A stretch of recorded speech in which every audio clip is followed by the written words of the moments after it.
வணக்கம் ma'am. Anaemia நமக்கு இருக்கு அப்படிங்கிறத எப்படி கண்டுபிடிக்கிறது மேம்? சோகன்றது ஒரு வேளை இருக்குமோ வந்துச்சா அப்படின்னு தெரிஞ்சுக்கணும்னா டைரக்டா வெறும் ஹீமோகுளோபின் மட்டும் பார்த்தா பத்தாது. எனக்கு ரத்தம் கம்மியா இருக்கும்னு நான் நினைக்கிறேன். நான் போய் ஒரு ஹீமோகுளோபின் மட்டும் பார்த்துட்டு வரேன். நம்மளே காமனா போய் ஒரு ஹீமோகுளோபின் மட்டும் கொடுத்துட்டு போவோம். பட் அது வந்து அட்வைசபிள் கிடையாது. இல்லைன்னா இன்னும் அதிகமா போச்சுன்னா ஒரு அயன் டெஸ்ட் பாத்துக்கிறேன் நானு. என் உடம்புல அயன் எவ்வளவு இருக்குன்னு நான் தெரிஞ்சுக்கிறேன். வெறும் அயன் டெஸ்ட் மட்டும் போய் சில பேர் கொடுப்பாங்க. பட் அது ரெண்டுமே அட்வைசபிள் கிடையாது. ஏன்னா நான் சொன்ன மாதிரி சிகப்பு ரத்த அணுக்களுடைய கூட இருக்கிற மத்த எல்லார பத்தியும் நம்ம தெரிஞ்சுக்கணும். வெள்ளை அணுக்களை தெரிஞ்சுக்கணும், தட்டணுகள் பிளேட்லெட் எவ்வளவு இருக்குன்னு தெரிஞ்சுக்கணும், எம்சிடி அப்படின்னு ஒண்ணு சொல்லுவாங்க, எம்சிஹெச்சின்னு சொல்லுவாங்க. நிறைய விஷயங்கள் கம்ப்ளீட் பிளட் கவுண்ட் அப்படின்னு சொல்லுவாங்க. சோ அதுல எல்லாத்த பத்தியும் தெரிஞ்சுக்கிட்டா மட்டும்தான். ஏன் அதை பத்தி நம்ம தெரிஞ்சுக்கிறதுக்கு அவசியம்னா அப்பதான் என்ன வகையான அனீமியா நமக்கு இருக்குன்னு தெரிஞ்சுக்க முடியும். ஒரு வகை மட்டும் கிடையாது. அதாவது இரும்பு சத்து கம்மியாச்சுன்னா மட்டும் ரத்த சோகை வருங்கிறது கிடையாது.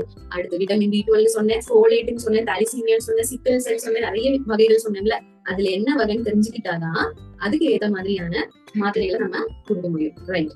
அதுல காமனா பிளட் டெஸ்ட் வச்சு நம்ம அனீமியா இருக்குன்னு தெரிஞ்சுக்கலாம். அடுத்தது யூரின் டெஸ்ட் வச்சும் யூரின்ல ஏதாவது பிளட் லீக் ஆகுதா, கிட்னில இருந்து ஏதாவது பிளட் லீக் ஆகுதா, யூரின் டெஸ்ட்ல வச்சும் ரத்த சோகையை கண்டுபிடிச்சிக்கலாம். அடுத்து மோஷன் டெஸ்ட் வச்சும் நம்ம ஹீமோகுளோபின் எவ்வளவு இருக்குது, உடம்புல ரத்தத்தோட கவுண்ட் எவ்வளவு இருக்குன்னு எல்லாமே தெரிஞ்சுக்கலாம். ஓகே, சோ இது எல்லாத்த பத்தி தெரிஞ்சுக்கலாம்னு சொல்லிட்டேன். ஒரு நாளைக்கு சராசரியா ஒரு ஃபீமேலுக்கு எந்த எந்த அளவுல இருந்து எந்த அளவு வரைக்கும் ஒரு ஹீமோகுளோபினோட அளவு இருக்கலாம் அப்படின்னா 13 கிராம் பர்சன்டேஜ் வரைக்கும் ஒரு ஃபீமேலுக்கு இருக்கணும்.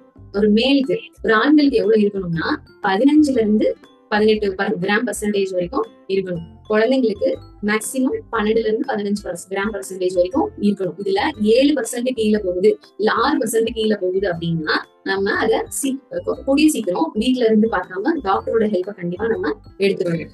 நம்ம இன்னும் சில பேருக்கு வந்து பிளட் வந்து போடுறோம். ஏன் வந்து பிளட் டிரான்ஸ்ஃபியூஸ் பண்ணிக்கிறாங்கன்னா எப்போ எமர்ஜென்சியா ஒரு ஆபரேஷன் பண்ணும்போது இல்ல அதிகமா பிளட் லாஸ் ஆயிட்டு இருக்கும் போது, ஆக்சிடென்ட்னால இல்ல சிசேரியன்னால நிறைய காரணங்களால எப்போ ரத்த போக்கு அதிகமாயிட்டே போகுது, கண்ட்ரோல் இல்லாம போகுது, இல்ல 3% கீழே வந்துச்சு, 2% கீழே வந்துச்சுன்னா அப்போ நம்ம ரத்தத்தை டிரான்ஸ்ஃபியூஸ் பண்ணிக்கிறது ரொம்ப அவசியம். ஆனா அந்த அளவுக்கு போகாம நம்மளுடைய சாப்பாடு வழிமுறைகள்ல இதை நம்ம சரி பண்ணிக்கலாம்.